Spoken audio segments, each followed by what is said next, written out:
Bienvenidos. Puntuales a la cita como todos los días. En este que es ya el programa número 37 de la serie Ecos del Sur. La vida del general Emiliano Zapata Salazar. En enero y febrero de 1916, las cosas se veían muy bien para Venustiano Carranza. El primer jefe había desmantelado, prácticamente destruido la División del Norte. Francisco Villa se ocultaba en la Sierra de Chihuahua y Emiliano Zapata tenía que defenderse de el poder inmenso que Carranza había dado ahora al general Pablo González. Vistas así las cosas, Carranza decidió que ya era el amo de todo México. Justamente en febrero se dio cuenta de que ya tenía control definitivo del 90 o 95% del territorio nacional. Ahora, con la mirada alta, podía ver hacia Washington, al gobierno del presidente Woodrow Wilson. Él había preservado los intereses de las compañías norteamericanas, mineras, ferroviarias, petroleras y textiles. Ahora pedía favores al presidente Woodrow Wilson. En la mira de Carranza estaba la macroeconomía de México, que estaba completamente devastada y prácticamente destruida. Lo único que pedía Carranza ahora era el apoyo norteamericano. Quería dinero, no poco dinero. En los círculos oficiales en Washington se manejaba un préstamo de $500 millones para México. Con ese dinero, el primer jefe podía iniciar la reestructuración de la vida económica del país que había sido arrasada por la guerra. Podía consolidar su poder y legitimarlo y convertirse en el nuevo dueño de México. Lleno de amargura, Francisco Villa escribía en su carta a Emiliano Zapata: ¿quién sabe cuántos pactos ocultos haya entre Carranza y Wilson?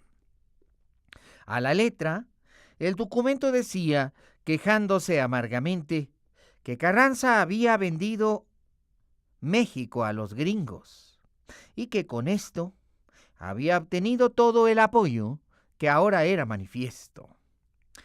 Pobre México, decía Francisco Villa, y textualmente, entre comillas, aclaraba: Dios sabe cuántos pactos secretos ha firmado Carranza con los Estados Unidos. ¿Esto era verdad? ¿Realmente Carranza se había entregado alegremente a los Estados Unidos? ¿Verdaderamente había una buena relación entre Wilson y Carranza? ¿O esto solamente era parte del imaginario del general Francisco Villa? La verdad es que entre Wilson y Carranza sí había intereses en común. Posiblemente convenios y acuerdos secretos. Pero realmente al gobierno de los Estados Unidos no le interesaba apoyar a Carranza.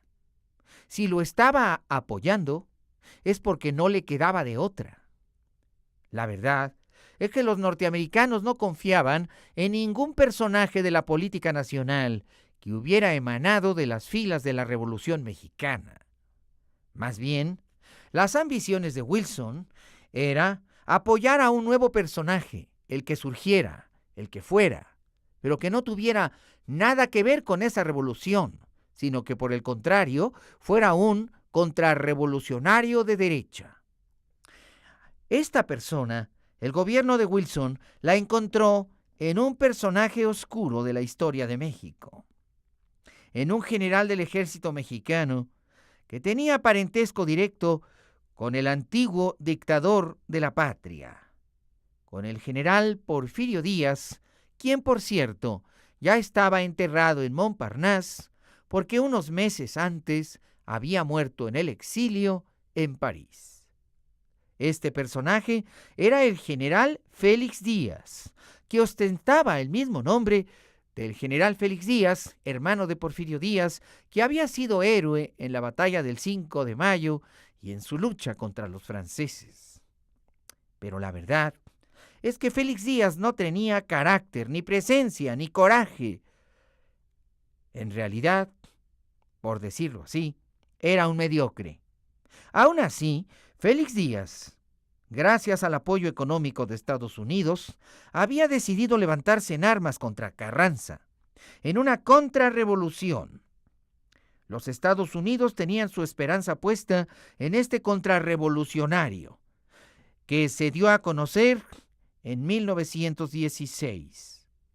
En realidad, ahora, Carranza tenía que eliminar esta amenaza y estaba enojado con los Estados Unidos. Tal vez si le prestaran los 500 millones a Carranza, se podrían limar las asperezas, ya que se decía que el gobierno de Wilson estaba tramitando un préstamo de 500 millones de dólares que se garantizaban a través del Tesoro Nacional de México y que tendrían que aportar los bancos de Wall Street. La verdad es que Carranza tampoco estaba muy cerca del corazón del presidente de Estados Unidos. Más bien, es que el presidente Wilson no aceptaba a Carranza como el hombre que gobernara México. Le tenía desconfianza. Pensaba que tal vez, tarde o temprano, este hombre tendría tentación por lanzarse contra los intereses petroleros, ya que era un revolucionario. A pesar de lo que decía Pancho Villa, las cosas entre Carranza y Wilson no estaban del todo bien. Y, de hecho, Wilson estaba armando a Félix Díaz contra Carranza. Esa era la verdad. Y finalmente, la realidad de los hechos se concretaría muy pronto ante la nueva sorpresa que Pancho Villa tenía preparada para el mundo.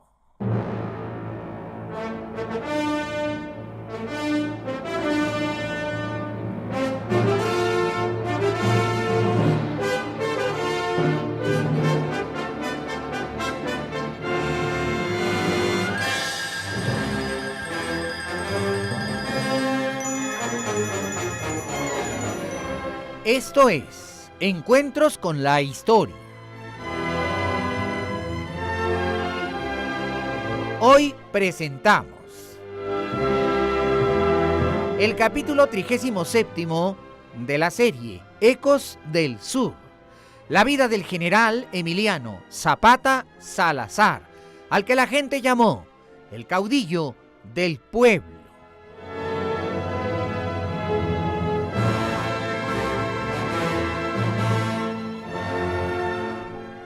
Productor ejecutivo y productor general, Ignacio Salgado Liñán. Ambientación, efectos físicos, efectos especiales y operación técnica, Jorge Alonso.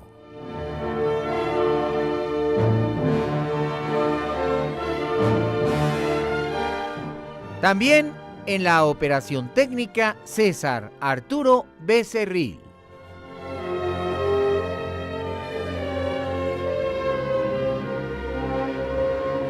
Agradecemos el apoyo y colaboración del historiador Carlos Fernández.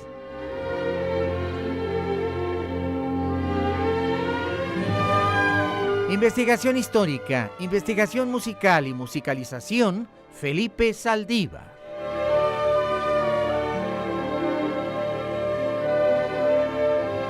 Agradecemos el apoyo y colaboración del musicólogo Jaime Almeida.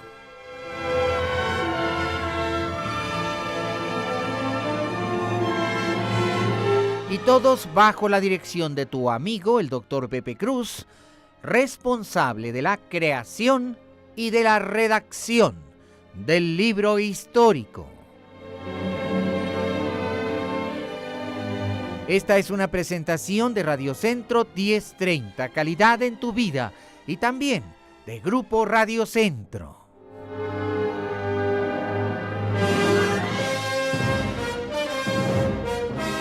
El conocimiento de la historia nos transforma en mejores personas. Y el conocimiento de la historia mexicana nos convierte en mejores mexicanos. Mexicano es un esfuerzo por conocer mejor tu historia.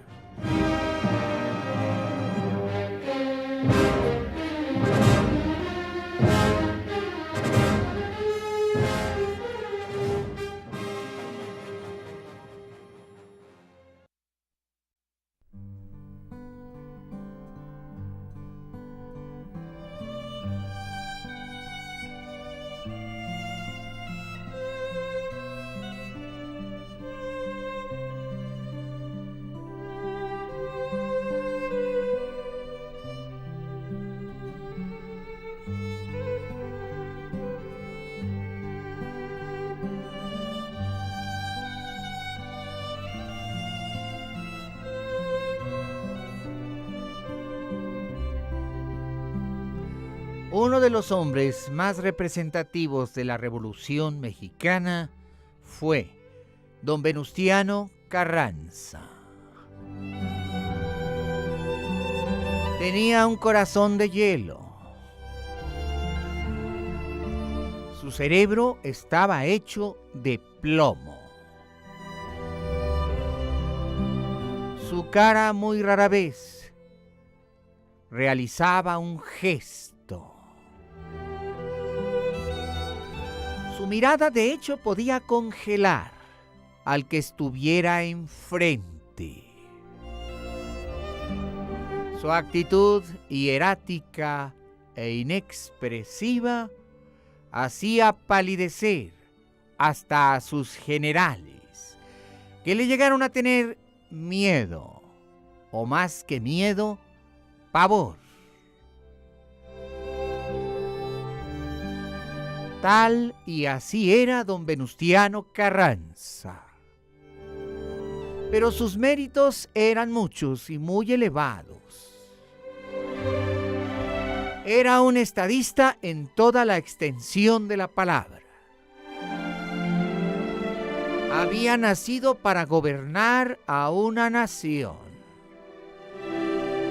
Era un realpolitik. Había logrado aglutinar al mayor número de revolucionarios.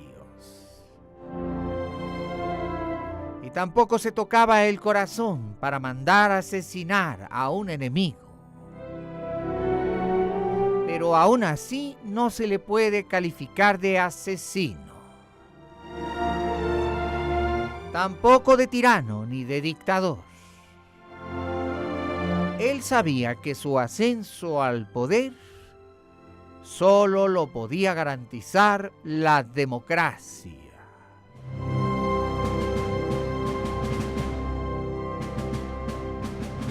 Pero había algo por encima de todo. Nada debía minar su autoridad. Su fortaleza emanaba de la legalidad y él lo sabía. Y ni siquiera en momentos tan dramáticos como la muerte de su hermano en 1915 había claudicado. Jesús Carranza, hermano del primer jefe del ejército constitucionalista, fue uno de los precios que tuvo que pagar don Venustiano.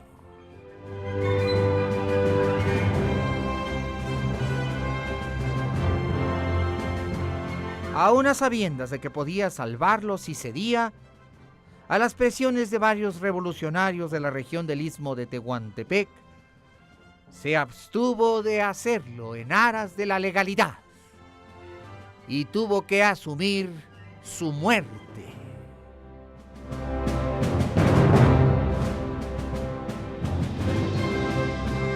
Con esa misma actitud se enfrentó a su destino.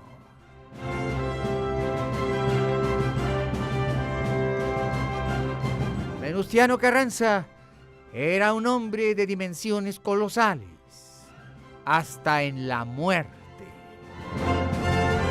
que era el peor enemigo que tenía Emiliano Zapata. Y también Francisco Villa. Era un hombre de altura, aunque con las manos ensangrentadas.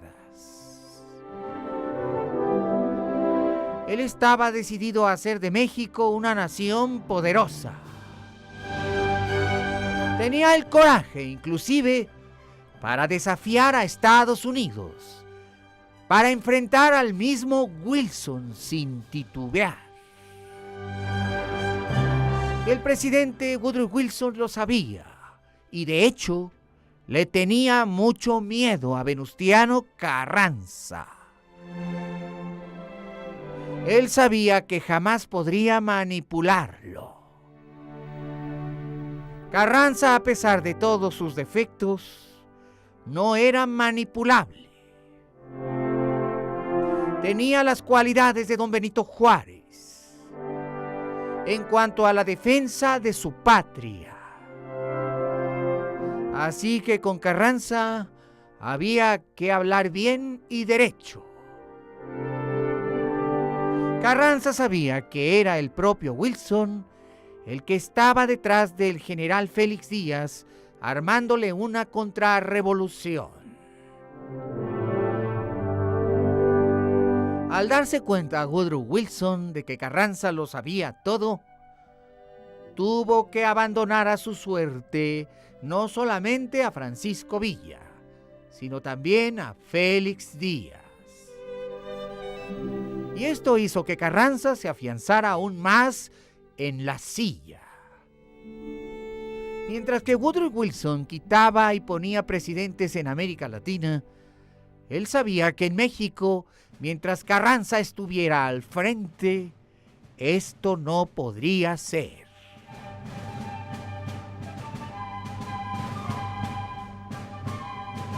Y a pesar de sus manos ensangrentadas, don Venustiano Carranza era un patriota.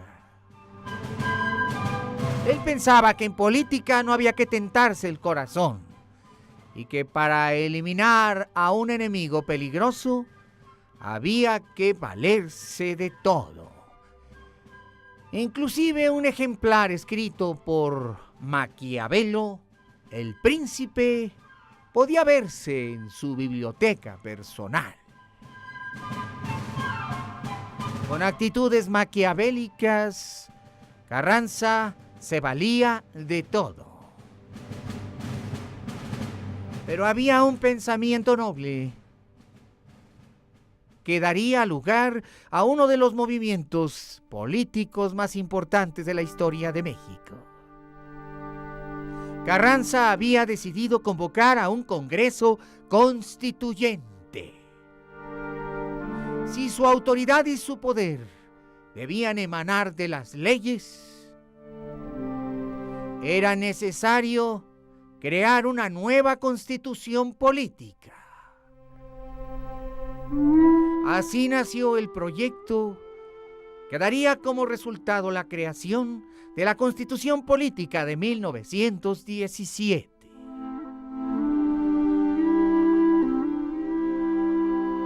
Carranza personalmente dio los últimos toques. Y cuando ya estaba decidido, llamó a Álvaro Obregón.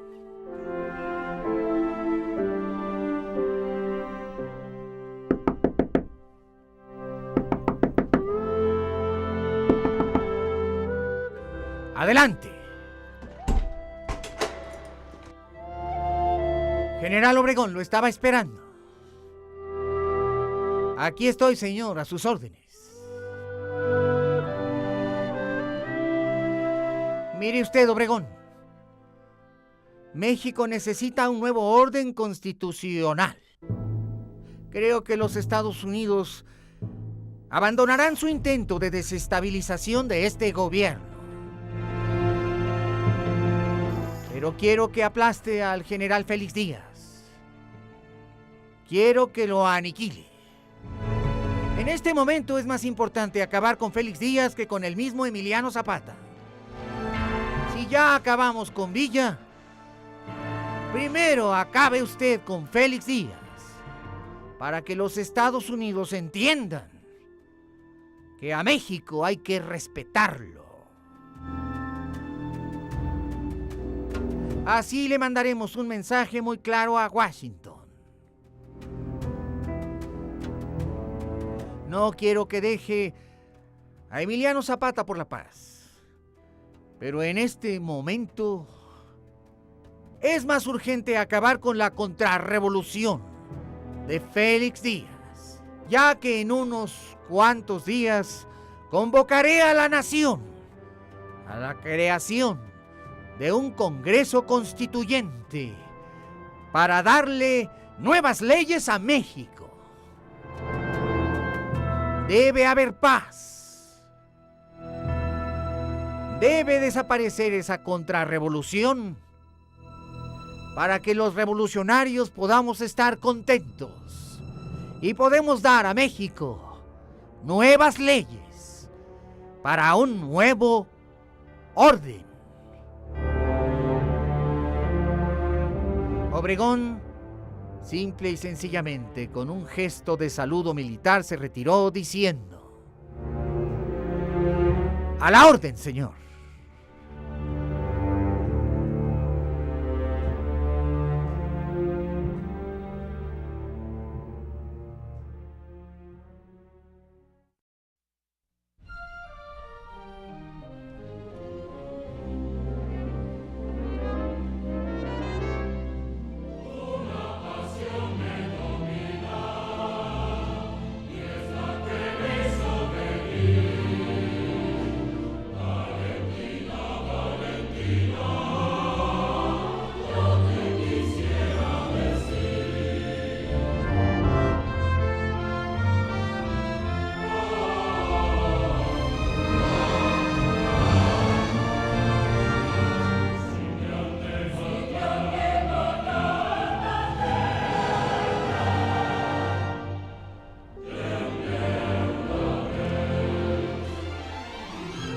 En el estado de Morelos las cosas empezaron a cambiar.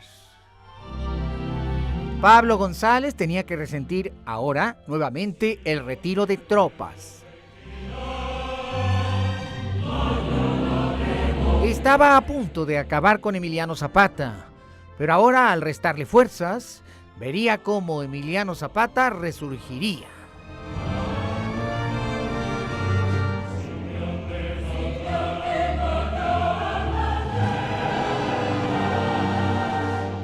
La verdad es que Emiliano Zapata tenía todavía mucha capacidad de defensa. Mantenía en pie de lucha más de 4,000 soldados para el mes de febrero de 1916. Y estos, repartidos en comandos de guerrilla, eran mucho más poderosos, puesto que habían conocido nuevas tácticas que les permitían golpear y huir, sin que los soldados constitucionalistas se atrevieran siquiera a seguirlos a los lugares tan recónditos de las sierras. Así que ante esa realidad, lo que Pablo González hizo de manera constante fue el saqueo de Morelos. El botín era excelente. En las montañas y en las partes septentrionales del estado abundaba la madera. Como mencionaron entonces algunos periodistas, los valles estaban espesos y cubiertos de verdes y grandes bosques. Como el propio González observó, aquellos enormes bosques y los grandes rebaños que pasían de ganado en las planicies lo volverían rico. De manera que autorizó la tala clandestina de los bosques y pasó a la historia de Morelos como el más grande talamontes que ha habido en toda su historia.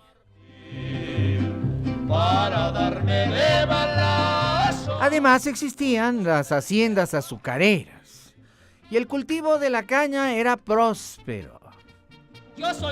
Pablo González dijo: este es el momento de hacernos ricos. lo llaman que ya se va el tren. Y así lo hizo. Y una gran fortuna empezó a acumularse en la forma de un patrimonio formado por bienes raíces en la Ciudad de México. Sin embargo, el primer jefe lo observaba de cerca y se daba cuenta de todo lo tan corrupto que era. Un día, sorprendido, Pablo González recibió una misiva del propio primer jefe. Le ordenaba devolver a la nación las locomotoras, furgones, cañones y municiones que tendría que recibir la Secretaría de Guerra y que habían sido de hecho un botín arrebatado a Emiliano Zapata. Adiós. Pablo González ya había vendido parte del botín y tuvo que darse a la tarea de rescatar los bienes, pagando con su propio peculio para poder cumplir con las exigencias del primer jefe. Pero era un aviso muy claro de me estoy dando cuenta y no soy un tarugo. A partir de ese momento, Pablo González tuvo que moderar, al menos en parte, su voracidad atracadora. Y mientras tanto, en Tlaltizapán,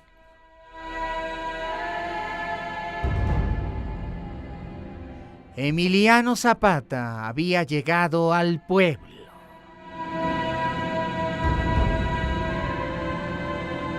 Lo que había sido una vez su cuartel militar. Lo que había sido una vez su mausoleo para los generales ilustres del Ejército Libertador del Sur, estaba ahora masacrado. Una inmensa ira se apoderó del general Zapata.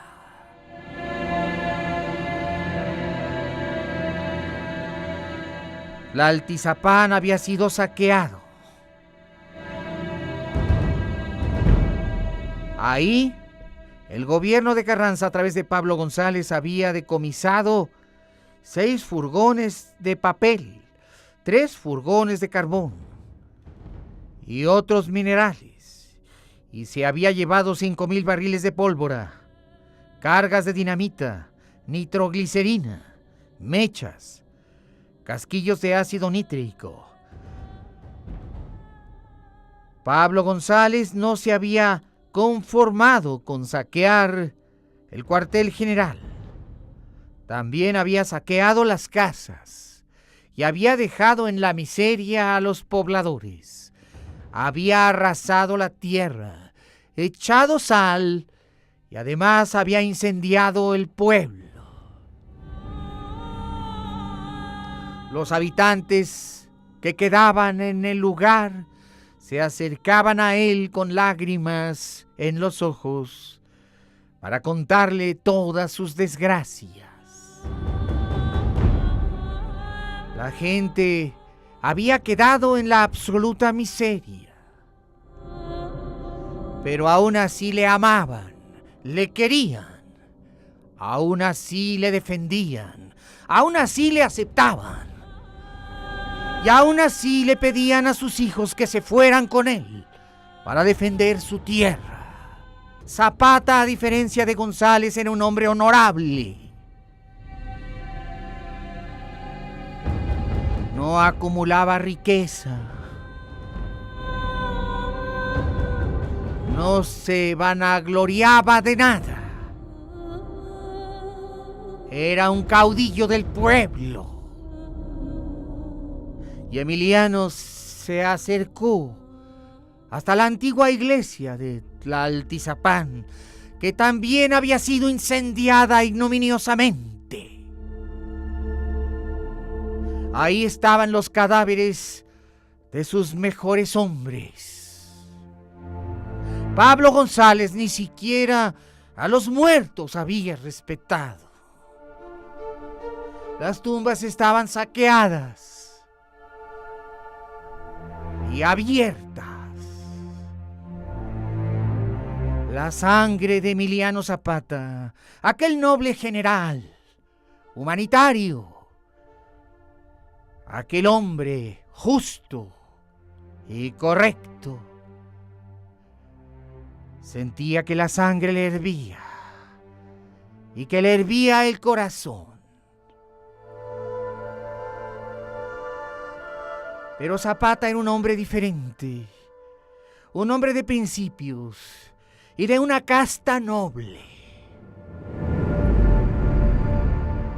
Apretó su sombrero, el cual se quitó con respeto ante las tumbas de sus mejores hombres y generales. Hincó una rodilla en tierra y prometió justicia, pero no venganza. De esas dimensiones era el alma de Emiliano Zapata. Justicia, pero no venganza. Y el mito empezó a correr por todos los campos de Morelos. Emiliano Zapata estaba de regreso y la gente se estaba juntando para irse con él. Todo el dolor y toda la muerte y la tierra arrasada se contrapesaban con aquel paladín. Quizá eso explique que Zapata, en Morelos, aún está vivo 100 años después. Cuando Emiliano salió de Tlaltizapán, una masa de 300 jóvenes le acompañaban. Jóvenes surianos con la mirada en alto. Se iban con él. Justicia, pero no venganza. Y el mito comenzó a hacerse grande. Y cada vez más grande. Zapata, decían, el antiguo plateado. Zapata, nos vamos con Zapata.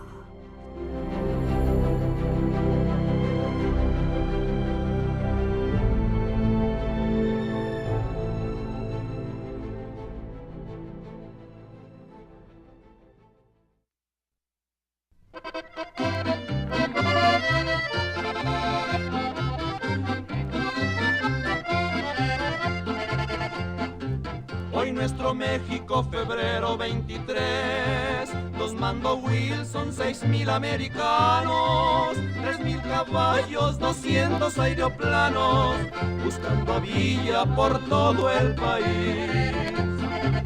Y comenzaron a salir expediciones, los aeroplanos comenzaron a volar por distintas y varias direcciones, buscando a Villa, queriéndolo tronar. El general Francisco Villa ya no tenía ninguna división del norte. Ponía una tumba y Había andado entre Namiquipa y Villamadera y después se había ido para el rumbo de Casas Grandes. eso nunca lo podían encontrar. Pero donde llegaba la gente se le juntaba y le decían viva Villa. Él le decía a la gente, regrésense para sus casas, ya no los necesito. Suelo pretenden conquistar, si ellos Pero no había lugar al que llegara que no saliera toda la población a recibirlo y a aplaudirlo. ¿Cómo podría Pancho Villa agraviar a esa gente diciéndole que ya no era un revolucionario? ¿Cómo podría Francisco Villa estarse quieto si él era tan inquieto y trotamundo? cuando llegaron los vecinos, Pasaron apenas unas semanas y Villa se sintió inútil. Se decía que Villa tenía un gran tesoro que había enterrado en la sierra y que ya no necesitaba preocuparse por dinero porque este tesoro, que todavía hay quien anda buscando, consistía en cientos de cofres llenos de monedas de oro. Se los llevaron al desierto. Pero el problema para mi general Villa no era el del dinero, sino el de en qué ocuparse. ¿En qué podía ocuparse un hombre que siempre había ido a salto de mata, con una pistola al cinto y un rifle entre las manos y un buen caballo como mejor compañía? Sus hijos y su familia ya estaban muy lejos, en La Habana, Cuba, y toda esa gente que lo aclamaba y quería seguirlo empezó a minarle la voluntad. Hoy nuestro México, febrero 23. Eran hombres fuertes, le recordaban sus antiguos dorados, hombres de la sierra, entrones como pocos. ¿Cómo podía defraudar a todos aquellos jóvenes que veían en él un símbolo de la patria? Comenzaron a volar. Y su mente arrancó solita, sin ningún esfuerzo. Tenía cuentas que ajustar con Carranza, pero también tenía cuentas que ajustar con los gringos. Ponía una tumba diciendo aquí está ya. Por el 20 de enero de 1916, se le vio pasar por Namiquipa con unos 400 pelaos, bien armados y equipados, que lo seguían, vestidos de vaqueros con pistola al cinto, botas, espuelas, su pistolera a la cintura y sus sombreros de ala cortita y picudita. Vaqueros, seguramente. Vaqueros que veían en Villa un símbolo de la patria. Un hombre muy bragao. ¿Qué podía hacer el pobre Villa sino comandar a aquellos hombres tan bravos, aquellos pelaos tan fuertes? Cuando llegaron los vecinos a Chihuahua, 2 días después de que se le vio en Amiquipa, se le vio por la Babícora dando vueltas. una emboscada de la... Finalmente, decidió bajar a San Buenaventura y luego hacerse ver por Casas Grandes. Estaba rumbeando con rumbo peligroso hacia los tendidos de las vías y hacia las tropas carrancistas. ¿Qué tenía en su mente mi general Villa? ¿Qué lo traía tan asoleado y tan inquieto? ¿Qué pensarían? Ay, los El 31 de enero de 1916, la gente de Villahumada andaba diciendo que Pancho Villa andaba merodeando por las lomas.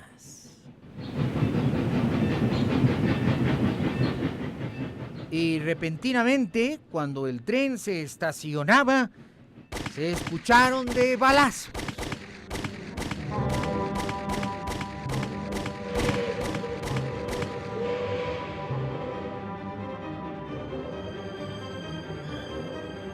Un viejo amigo de Pancho Villa iba viajando en el tren.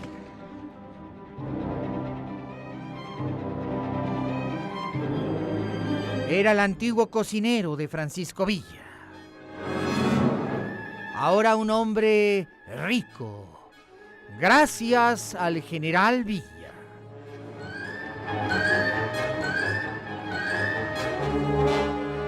El cocinero de Villa reconoció al general Tomás Ornelas.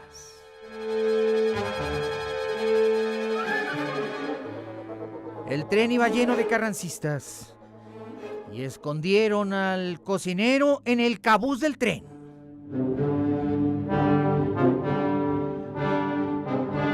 De repente apareció Francisco Villa.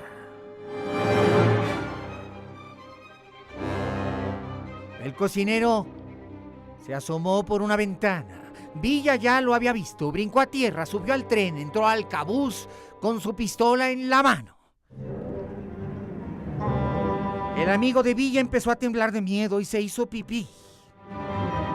Francisco Villa le dijo: mire nomás qué curro viene, con camisa de seda y un buen trajecito que trae. ¡Qué bien vestido anda, muchachito! Mire qué buen sombrero. una tejana Stetson. Y qué buen gusto. Y segurito que todo se lo compró con el dinero que me robó. Enseguida Villa ordenó que bajaran al hombre del tren. Villa lo hizo caminar a la vera del tren, empujándolo con el caballo. Y después le dijo: voltéese, amiguito mío. El cocinero era un hombre bien parecido, rubio de ojos claros, nariz y boca pequeños. Dijo a Villa, aquel joven que no tenía más de 30 años: mi general, yo le devuelvo todo. Tengo 2 hijos. Vienen en el tren. No les haga daño. Despreocúpate, amigo, que a ellos nada les va a pasar. Después Villa sacó su pistola, disparó al entrecejo y le metió 2 tiros en la frente al hombre. Después, el tren fue saqueado. Pancho Villa había vuelto a las andadas.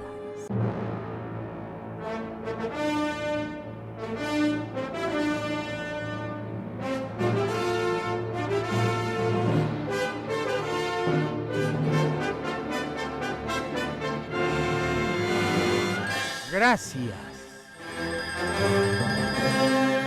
por haber estado con nosotros. En el capítulo 37 de la serie Ecos del Sur, la vida del general Emiliano Zapata Salazar, al que la gente llamó el caudillo del pueblo. Y a nombre de todos quienes trabajamos en este proyecto, gracias. Infinitas gracias por tu preferencia y tu compañía. Y te esperamos mañana, por la misma estación y a la misma hora, porque los 365 días del año en Radio Centro son días de encuentros con la historia. Nuevamente, por tu fina atención y compañía, muchas gracias y hasta mañana.